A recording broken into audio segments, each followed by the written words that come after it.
just cuts out. Yeah, but yes, we have returned from our commercial break to Scooter's favorite show, which is what is it? Dark. I think it's a German show. It's on Netflix. I'm trying to think what else I watched recently. I'm watching Good Place. I do that for the podcast. It's a pretty funny show. Breaking Bad and Game of Thrones I watched a lot of. Doctor Who, Star Trek The Next Generation. Those are all shows I watched for the podcast too, so I've seen like every episode like 3 or 4 or 5 times. But those, like, I do them because I'm like, oh, I can enjoy it. So, but yeah, Dark is definitely worth checking out. It's definitely a complicated sci-fi thriller, I guess. But it's fun. It's fun. So, I mean, do you watch like cable television, or do you like exclusively online stuff like Netflix and all that? Yeah, I mostly watch like stuff that's on Netflix or Amazon Prime. I'm trying to think of anywhere else I guess The Good Place, but that's on like, I think that's on one of those services too. I think it's on Netflix maybe. Unless something's like, people are like, oh, you got to see it. Like, but I'm so busy with the podcast sometimes that it's like, oh yeah, I'll try to see that. And then it's like 2 years later. I'm like, oh, it's 2 years late to the game. Well, do you have like a quota for that? Like, like you're like under contract or like obligated to make like, an episode a day of the podcast, or like, is it just kind of like, no, it's just whenever I feel like it, but I just have so much creativity, that I just want to like get it out every day. Like how does that work? So I've been doing the show for 6 years, and right now it comes out on Sundays and Wednesdays. And so like it takes me like usually like two or 3 days of recording to make one episode, because usually I like record it in kind of like the opening one day and then the episode part another day. So it's just like a matter of like spreading it out. But yeah, like it's like I have to get 2 episodes done at least a week. Like sometimes I try to get more done in case I get sick or something. And then that's the ones I'm like recording, and then I'm recording ahead of time. So then I'm like editing or prepping the episodes. Like, so it's just kind of like, I don't know, for me, having the deadlines of like knowing the episodes come out on Sunday and Wednesday, it helps me be creative. Like cause it's like, oh, okay, it has to be done. Like, so I can't be a perfectionist sometimes. Like, it's like today I had to record an episode just cause it's like, I have to get it edited and stuff so it can come out. And I wasn't feeling great. Like I was like, oh man, I don't know if this story is so great, or, oh, there's like this missing part in the middle. I don't know what's going to happen yet. So, or I'm feeling this is like kind of lame. And I'm like, well, it's got to get recorded. So you just got to do your best. And somehow that helps like free up, like we were talking about earlier, where it was like, oh, okay. Once I get going doing it, I'm like, oh, this is just supposed to put people to sleep and be fun. And then I can kind of roll with it and kind of see how it goes. Huh. Well, how much, you make it sound like a whole big ordeal. I mean, how much of a process is that? I was under the impression that you just sort of like press record and just like say whatever comes to mind, which is what I do, for hello, greetings, and salutations, and like similar things like that on my channel. But like, do you script things? Like, I can't imagine that you'd actually write word for word everything you'd say, because that would take much longer than actually just saying it. So that would, make the process much more arduous. But like, do you have do you make like bullet points, basically like a list of things to talk about? Like, okay, so I got to make sure I mention this, this, and this, and like, maybe like just selectively, like, okay, maybe just for the episode reviews of the TV shows or whatever, I got to mention, that I thought this about this character, and that, this reminded me of this, and sort of like write it down to have it with you? Or do you just kind of like keep it internally, or do you just like go with the flow or whatever? So let's see. I was looking around for a notebook because so like, it depends on the style of show. So I have 3 styles of shows I make. I have one that's like improv kind of, so I'll just sit down and hit record, though sometimes I have some general ideas and like kind of see how it goes. Then I have the TV recaps. So with the TV recaps, my handwriting is unbelievably terrible. You got nothing on me. But like, so I'll like watch an episode like three times and kind of just take tons of notes on it. And then when I sit down to record, I'll like have the episode playing on like my phone or whatever, and then I'll be going through the notes, and then I'll like kind of like block stuff in my notes, let's see, um, and like look stuff up on the internet on Wikipedia, like, oh, what is Rubicon? That's what's blocked here. What does crossing the Rubicon mean? And then I'll kind of read that research. So like the TV show ones, I have like tons of material, and then it like just gives me, I have so much material that I can kind of like read from my notes and then go on tangents and then go back to my notes. So I don't know, it gives me this freedom. And then like some episodes I write, but like kind of exactly what you're saying. It's like it's plotted and I have dialogue, but it's not like a strict script that I have to follow. So it's like, oh, like the one I did today was written, but there was like the section that was missing because I was like, I just didn't understand how the characters were going to handle this one thing, and I kept rewriting it, and it didn't come to me, and then it came to like the due date. It's like, okay, this has to get recorded today. So it So was you like, plan these several days in advance. yeah, I mean, I mean, for my show, I work on it like not just so the pre-production, the production, the post-production, and then just the managing of the show, like way more than a job, like 70, 80 hours a week. But I'm also Wow. like an obsessive person, like so I'm like super Yeah, so a lot obsessive. of it's by choice. Yeah. Yeah, it's like The fans because probably wouldn't care, but it's just more for your personal satisfaction, you know. Like, yeah. right, like it's like, and it's just a different style show. Um, that it's like, oh, I want to listen to it and I want to make sure that it's as sleepy as it can be, or I don't know. And it, like we're saying, like I enjoy it. Like most of the work that goes into the podcast, like it's hard, or sometimes I don't like it, but like in the end, I do enjoy, like we're talking about, like being goofy, like make it, like you're talking about sitting in your room and making up characters. That's what I like to do too. Yeah. Yeah. Well, like, I mean, you are aware, you know, I don't mean to burst your bubble or anything, but I mean, you are aware that 90% of your listeners fall asleep within like 20 minutes of the episode starting, right? Right. I think it's like, that's like funny to me too. Like, it's like, Because it's is like you put so much effort into these things, and like, you know, oh, cool, my average watch duration is an hour and a half. It's like, no, they just fell asleep with it on, you know.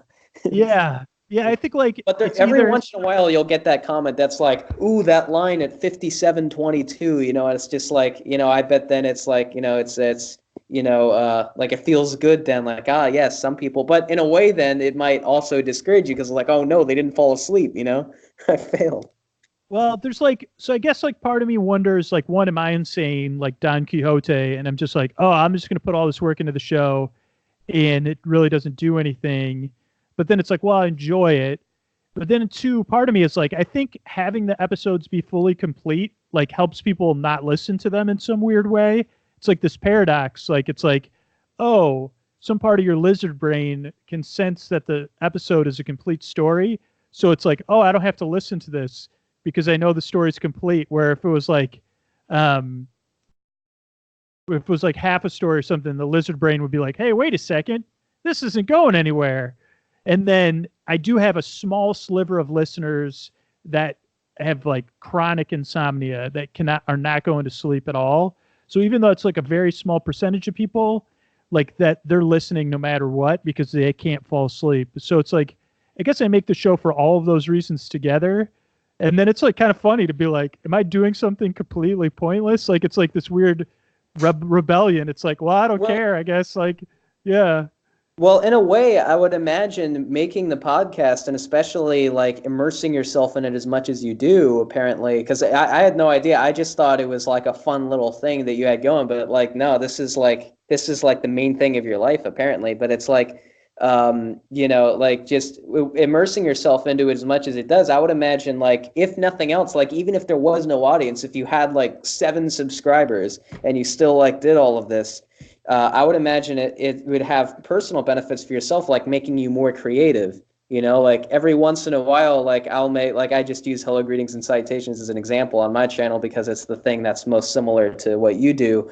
Like I'll just be like just saying random stuff on there, and then something will just come out of my mouth. This is like what is that? And then I'll just Yeah. kind of expound upon it and go like, okay, I guess that's the thing I just said. So let me, you know, back it up, you know, with whatever I can. And it just turns into sort of this improv thing. And then I can use it as a callback later, you know, and reference it in later episodes. And like, you know, when it was just like a freak thing that just, you know, happened, you know, like I just said like when I was really tired and like, I'll just watch it back and be like, oh, I don't even remember saying that, but all right, let's go with it, they double down on it, so.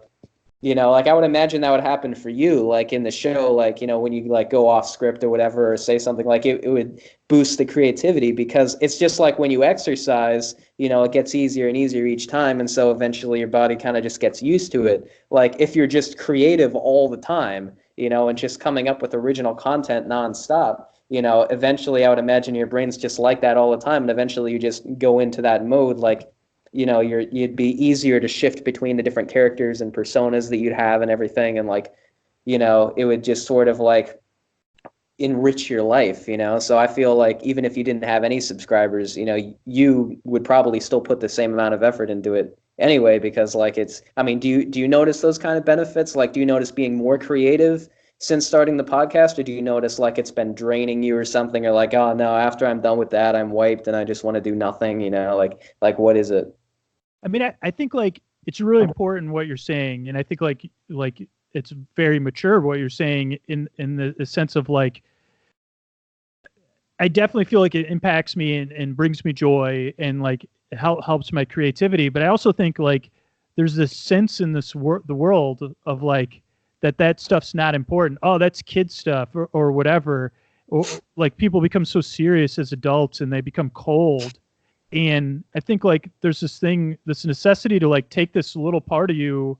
I mean, for me at least, this little kid in me that says, "Hey, I want to make up a story about these two characters that hang out with a mule and they want to save math." And it's like, oh, okay, like where some adults would be like, "That's stupid," or "What? That's lame, man." Like that's like what real life. I mean, that's what life is to me. Is like taking that little kid part of you and being like, you know what, your idea is important. Let's see how it goes. So And like, so do you see the world through those eyes like 24/7? Like, is there just like a switch you can flip in your mind? Like, oh, those mountains kind of look like a space goblin, from Stuvian 4, I wonder if that's it, like what, like, and you'll just like take these like average everyday things like, oh, the shopping cart reminds me of a picnic basket that the Glorpians use, does it like, and just like stuff that you make up, like obviously these things aren't real things, but it's just like, like, do you just see like these average everyday things that people just take for granted with like wonder and exuberance, or is that just kind of like something that like maybe if someone asked you to come up with material relating to a thing you could, like, what I'm basically getting at here is like, is some of your creativity in the show and like some of the stuff that you have in there like sort of inspired by real life things that sort of just go through the filter of your mind, or is it just like completely fabricated? yeah, I mean, I think like it's all through the lens of like what I see during the day, because it's like, and I never know what's going to trigger an idea for the show or like how it's going to come together. So it could be, yeah, like I got something on my shoe and it's like annoying me, and then I'm not sure, and then like you're saying like earlier, like, oh, and then a couple days later I start an intro and a shoe comes up, and then I start thinking about the grouchy shoe or something. So it's like it is like trying to hold on to that spirit of like openness and curiosity. But I do have the other side of it. Like I have a huge internal critic and I have a lot of anxiety.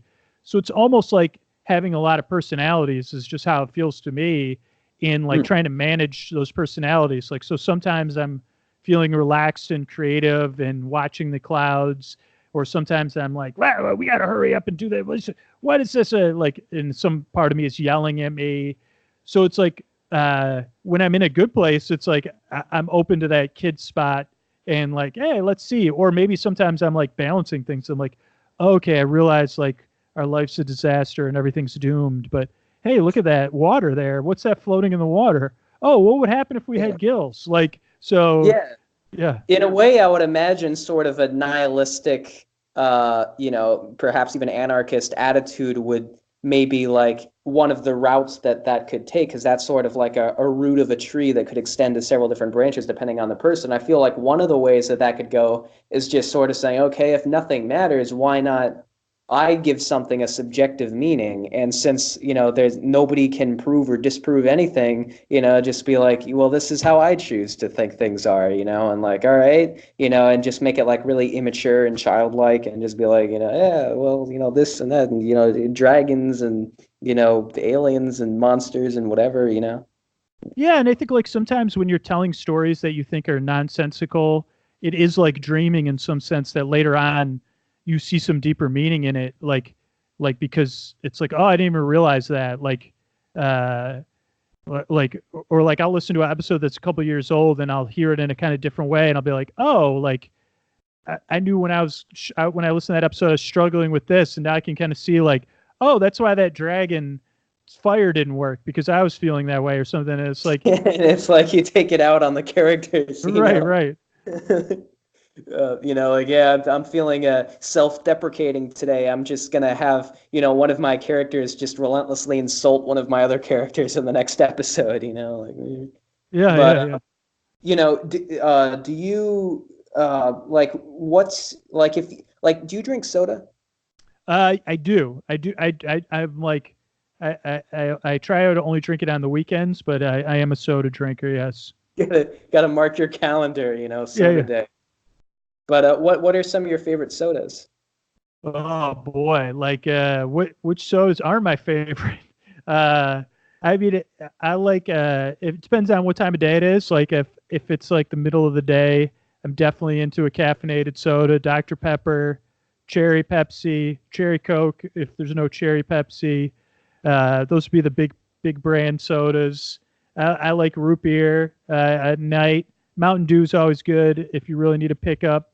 Um, Now like there's like you go to the supermarket and there's all sorts of different like what do they call them, like Mike like so like all sorts of there's like this candy store and they sell like thousands of different kind of sodas by us. It's a little bit expensive, and then so like you can buy a 6 pack of mixed sodas from around the country. Like a uh, variety? yeah, but then a couple times it's like $1 a soda, and then some of them have sucked. So I stopped buying them there because I'm like, oh man, this soda sucked, and it cost me like, I guess I'm like, what am I complaining about $1? But I'm like, oh man, I spent $1 on this soda and it's terrible. So I got to go to sodareview.com or something. I guess find a website. Is that a real thing? I don't know. Oh, The okay. Because I was gonna say, Sodarcast. like, if there really is a sodareview.com, I want an account. I'm a Yeah, this is connoisseur. this is Wizbo. Welcome to the Sodacast. We'll be talking about sodas today. Oh, Today, man, SodaCast. Oh, that'd be great. That should be like that should be like the Desert Bluffs to your thing. yeah, Like it yeah. should be like a little subdivision like that you reference occasionally, like not like that lowly soda cast, with those teeth rotting sugary beverages, this is a sophisticated program, Yeah. But have you ever tried Fago? Fago, I think They so. probably don't have that in California, but they might in New York. So is Fago in different flavors or is it one kind of flavor? Fago is the soda brand, like Okay. Coca-Cola or Pepsi. Like it's Fago is the thing, and then it comes in over 150 flavors. Oh wow. Yeah, no, I'll have to keep an eye out for it. Oh, they're based out of Detroit. I've been to Pennsylvania, and that's where I tried it. They got Fago in Pennsylvania, so I figured if they have it in Pennsylvania, they might have it in New York. But it's just kind of like within maybe 1,000-mile radius of Detroit, is where they have it because that's where they're based out of. Um, but yeah, Fago I think has been my favorite soda that I've tried thus far in my plentiful years of existence. Which flavor Fago is your preferred? Well, I haven't tried all of them. I've only tried like 6 or 8 flavors, but I think the cotton candy one was really good. I Ooh. like cotton candy. Arctic Blast is a good. I'm always up for a good cream soda. They make a mean cream soda, but that's not terribly original. But so I'm probably gonna have to give it the cotton candy, just the ones that I've tried. I have to keep an eye out for this. Fago Yeah, I mean, cotton. you can probably order it online. They'll probably ship it anywhere. But, The Sodacast brought to you by Fago. yeah. But is the have you ever considered like doing any sort of other creative ventures besides the podcast? Because it seems like you just have like ideas running around in your head constantly and just like an endless stream of creativity. Like, are there any other mediums that you feel you can channel that into? Like, do you feel like maybe you want to like play an instrument and make music, or do you feel like maybe you want to get into animation a little bit, or like, write some stuff, like put out like a book or something, or, like make like short films or other internet stuff or like anything like that? I mean, I definitely, so I've been like, I definitely would like to do a book. Like, so I'm trying to work on writing the stories from the podcast. And then I've been doing live performances of the podcast, which are Ooh, like a lot sounds different. interesting. Yeah. So I've been kind of trying to test out like having Like audience a suggestions. sleepy concert. Yeah. And people fall asleep, like they could bring Make blankets and sure you bring a pillows. pillow. Yep. Yeah. Yeah. So I've been trying those two out. In the live show, it's like new to me. I've been doing it for like about a year, like locally, like once a month, and just kind of trying to see like, oh, like what stories work in a live setting and like actually are fun for people to listen to or to fall asleep to in person. Huh. Yeah, I would imagine that's a completely different aesthetic. Yeah, You yeah, feel like a stand-up comic or something. Walking out onto a stage and just like you get the applause, and that's the only time the audience makes noise. And then like, yeah. you know, Like at the end, I'm always like, okay, let's just do this. Like, no, don't do any applause because you don't want to wake yeah, everybody up. it just turns into ASMR eventually. Yeah. Let me ask you something, man. Do you meditate? I try like I like try to meditate. I've like never like right now I haven't where I am now is not consistent. But like sometimes I've had it where I can sit down in the morning and at night consistently and have some quiet meditation time. Or like right now I'm just trying to pause for a minute at a time, like a few times a day to meditate. But it is something I wish I could do more consistently on a regular basis. Well, like define meditation though, because I guess that's sort of an umbrella term. Like what do you mean? Do you just mean like, sitting down and like closing your eyes, or do you mean like go like, how involved, like, what would be involved in the meditation process to you? I mean, I guess like sometimes there's like stuff I do that's meditative, like sitting around like staring at the sky or the water, and I don't give myself credit that that's actually meditating or It's like just daydreaming, maybe, yeah. yeah, like sitting Like around doing nothing. lost in a hypnotic trance. So I do that, but like I guess like meditation to me always like evokes this idea of like sitting quietly and focusing on your breathing or focusing on like your thoughts as they come up or something like that, which I wish I did more of, but I don't. But sitting around staring at stuff, I definitely do that every day. Huh. It's interesting. So let's see here. I'm just going through mentally because I refuse to write notes for this. I know I have a pencil in my hand, but I refuse to write notes like to ask the guests and stuff like that. So I just go like in the repertoire in my mind of just like shuffle play with the questions essentially, and then of obviously the custom ones. But let's see. If you could be any plant, what would it be and why? Whew, if I could be any plant, what would I be and why? I guess I think like being a vine would be pretty cool, because you get to like start in one place and you get to work your way up. Like you probably get a pretty good view. You live on another tree, so you got like a built-in friend. Like you'd be like you talk to the other tree. You could like if you're running low on nutrients, you could probably get it off the tree. Also, if you're in like a certain place, like people could swing like swing on you through the forest or the through the trees or climb you. So probably like a vine, like ivy or some other vine-based plant. Huh. All right, let's do two more here. So, if you could be, or if you could have any pet, nothing's off the table, any animal in existence as a pet, what would you choose and why? Okay, this is a trick question because my dog is literally like 1 foot away from me, Oh, listening in. So of uh, course I would have my dog named one of your Koa dogs. Yes. because she's so sweet. She was just having a nightmare actually while we were talking. She was like crying in her sleep.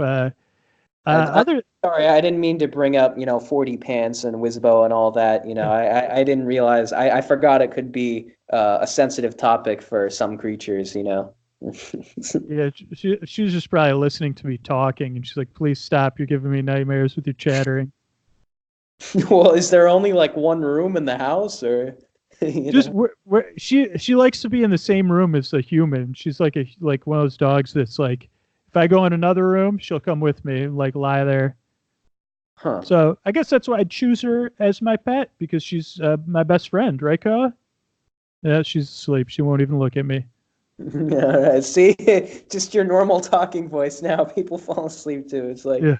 yeah, it's that which is one thing that reminds me of like Joe Pera, for example. It's just like even him just talking about anything is just relaxing, and you Yeah. could fall asleep. But all right, so let's switch to this then. How much would you pay for an 8 pack of pocket-sized elephants? An 8 pack of pocket-sized elephants. Are they convertible elephants? Like after you take them out of your pocket, do they convert to like regular size, or are they No, always pocket they size? they, they they stay pocket-sized. How hardy are they? Like, because I'm not super responsible. Like, do they, when you have them in your pocket, will they I mean, survive most things? they're elephants, so they behave like elephants. They just have like they're just smaller, so they can't like, trudge through lakes and stuff like that as much as they would, or like, get up high to a tree or something. Like, they just have that sort of like they're the size of like a mouse, but they're an elephant, so they have like those elephant tendencies and all of that. But all the other elephants they've ever seen have been pocket-sized as well, so they just kind of think that that's how it's supposed to be. Like it's just Hmm. this weird thing. And I had a guest one time ask me, like, well, do they still eat like as much as a regular elephant eats? And so eventually I said, all right, you know what, the ratio translates too. So, they would only eat the same size ratio and all of that, fine. Um, and like, their speed may be reduced because they're smaller or whatever. But, other than that, I mean, they're elephants. So just picture an elephant, but just pocket size. So how much do I pay for an 8 pack though? That's pretty good. Like, Yeah, that's a and are that's they? a deal of a deal. I don't know. I mean, I don't even know. Like, elephant pricing. Am I paying like someone like a legitimate elephant, like humane pocket Elephant elephant company? dealer or Yeah, is this no, like no, no. illicit? You just see them at like the whatever equivalent of like a Walgreens kind of thing. Okay. Well, if it's at Walgreens, like, do I get any wall bucks or whatever with the Walgreens cash when I check out? Like, I guess I would pay. I'm not really comfortable paying for animals. So, uh, I never said anything about money. I oh, mean, okay. you could pay with it. You could pay with your soul. You could pay with, your friend's soul. You could pay with an appendage. You could pay with, possessions, like anything you want. I would trade 12 in-person bedtime stories for 8 pocket elephants. Like, I'd be comfortable doing that. But okay, so how about this then? You're in negotiations then with who you're buying them from, and they say, all right, but they have to be on command. Like you have to drop whatever you're doing to come over there and give the in-person bedtime story. So it's basically like 12 vouchers valid anytime. Like there's no appointment required. There's no like time window. It's just on demand, just at some random point. Then I would have to like further the negotiations, and I would say, well, that would be expenses included. You'd have to pay expenses if it's outside of walking distance, and I could give you 4 on demand out of the 12 for the 8 elephants. Hmm. All right. Yes. You've got a Okay, deal. deal. I got 8 pocket elephants now. So what's the first thing you do with your elephants now? I just get to know them, like try to do some trust building. And you can't Uh, sell. okay, yeah, like I would like figure out what their personalities are, give them some space, see what they like what they like as far as like moving around and stuff like that. Yeah, I just get to know them. Hmm. All right. So my last question for you here is, if you could be any appliance, what would it be and why? If I could be any appliance, Well, I guess I'd be a white noise machine because I Is guess that the that's like our. preference? Yeah, well, that's a good question. Maybe Oh, maybe no, I was thinking more like, refrigerator, microwave, a washer, dryer, can opener, coffee maker, toaster, like, that kind of stuff. Mm. huh, if I could be any of those, like so like a kitchen style appliance or a utility. I guess would I be a. I guess I'd be an iron. I don't know if I'd want to be, but I probably would be because I'm like always wrinkled and wrinkly, and Well, you so don't have to compare it to yourself. I'm not asking which appliance are you currently most similar to, but like which would you want to be, like would I? a wizard is holding a wand to you. Which would I want to be? Um. Oh boy, did I lose you again? Shoot! And I just hit that. Oh, I just heard something though.